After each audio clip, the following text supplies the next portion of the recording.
Greetings, Pokemon trainers. This is Professor Peony here to teach you your first lesson on Pokemon Anatomy. We are going to be using the Pokemonanatomy by Christopher Stoll. Be sure to follow along closely and look in the description for your quiz, which you can leave your answers in the comments and I will grade in about 3 to 4 business days. If you will please open up to page 1 on Bulbasaur.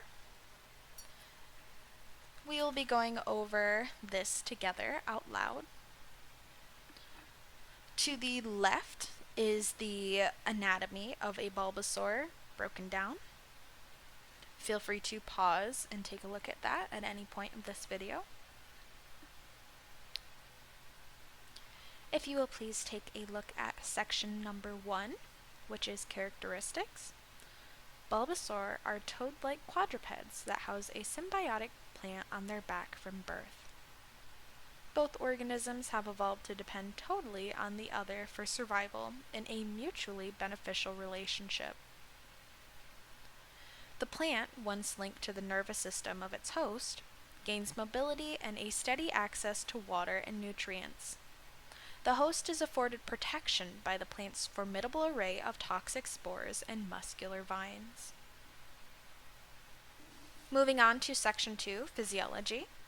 At the core of a Bulbasaur's symbiosis is a seed-like node that grows with its host organism.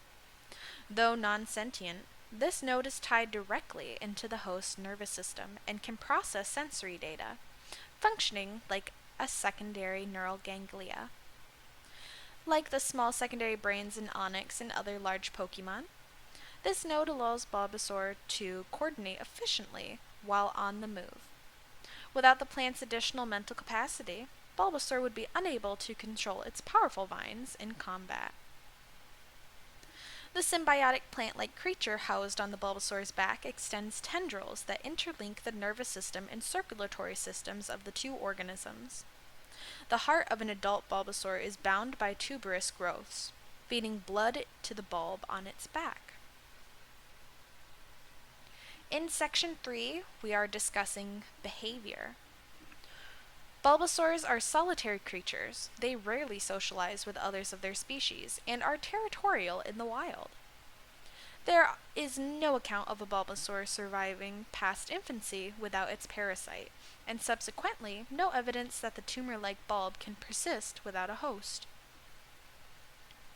As it grows, the plant on Bulbasaur's back begins to integrate more deeply with its host nervous system. Eventually, it begins taking on a greater share of the neural load, while the host's brain functions begin to decrease.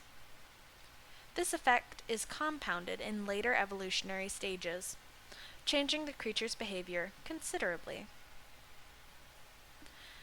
In the bottom right corner of your page are some key facts talking about the average size, lifestyle, and abilities of our Bulbasaur here.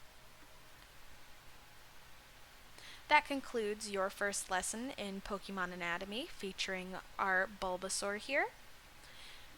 If you would like to test your knowledge, feel free to go to the description and read some quiz questions that I have left for you and respond with your answers down in the comments. Have a great rest of your afternoon, and remember to keep studying.